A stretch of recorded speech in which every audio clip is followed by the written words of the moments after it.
బాలనటిగా చిత్ర పరిశ్రమలో అడుగుపెట్టిన మీనా ఆ తర్వాత హీరోయిన్గా దక్షిణాదిలో అందరి అగ్రనటుల సరసన నటించి స్టార్గా వెలుగొందారు. తన నవ్వు అందంతో అప్పట్లో కుర్రాలకు కలల రాకుమారిగా నిలిచారు. అవకాశాలు తగ్గుతున్న దశలో పెళ్లి చేసుకుని జీవితంలో స్థిరపడిపోయారు మీనా.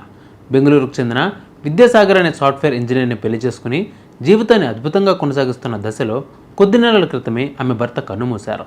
తనను ఎంతగానో ప్రేమించే భర్త మరణంతో మీనాను బాగా కృంగదీసింది. తన కుమార్తె నైనికాయే జీవితంగా మీనా బతుకుతున్నారు. తన మాదిరిగానే నైనికాను కూడా నటిగా చేయాలని మీనా తీవ్రంగా శ్రమిస్తున్నారు. ఇప్పటికే ఇళయ దళపతి విజయ్ నటించిన తేరీలో ఆయనకు కుమార్తెగా ఓ చిన్నారి నటించి మెప్పించింది. ఇదే బాటలో ఆమెను నటనపరంగా మరింత రాటు తేల్చాలని మీనా భావిస్తున్నారు. అలాగే తన చదువుకు ఎలాంటి ఆటంకం కలగకుండా చూడాలని కూడా ఆమె ఏర్పాట్లు చేస్తున్నారు. ఇండస్ట్రీలోని పెద్దలు, మిత్రులు మీనాకు అన్ని రకాలుగా సహాయక సహకారాలు అందిస్తున్నారు. అయితే ఎక్కువ మంది మాత్రం మీనా రెండవ పెళ్లి చేసుకుంటే మంచిదని అంటున్నారు. ఒంటరి తల్లి ఎదుర్కొనే ఇబ్బందుల దృష్ట్యా ఆమెను ఒప్పించేందుకు తీవ్రంగా ప్రయత్నిస్తున్నారు.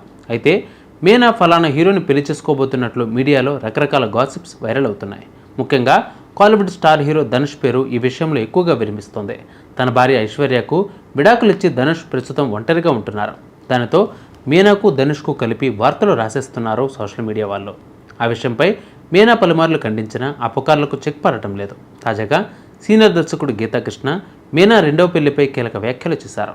ఇటీవల ఓ ఛానల్కి ఇచ్చిన ఇంటర్వ్యూలో ఆయన మాట్లాడుతూ, సినిమా వాళ్ళు సినిమాలలో కంటిన్యూ అవ్వకపోవడం ఉండదని, ఎవరొచ్చి ఆఫర్ ఇస్తారా అని ఎదురు చూస్తారని గీతాకృష్ణ అన్నారు. కంటిన్యూ చేస్తున్న సమయంలోనే పెళ్ళైంది. ఆమె భర్త అనుకోకుండా చనిపోయారని ఆవేదన వ్యక్తం చేశారు.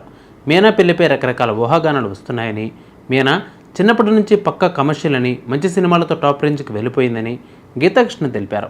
ఆమె రెండవ పెళ్లి జరిగితే జరగొచ్చని ఆయన అభిప్రాయపడ్డారు. మీనా పెళ్లి తర్వాత బాగా బరువు పెరిగారని అంటున్నారని, కానీ వాణిశ్రీ వంటి వారు అద్భుతమైన క్యారెక్టర్లు చేశారని ఆయన చెప్పారు.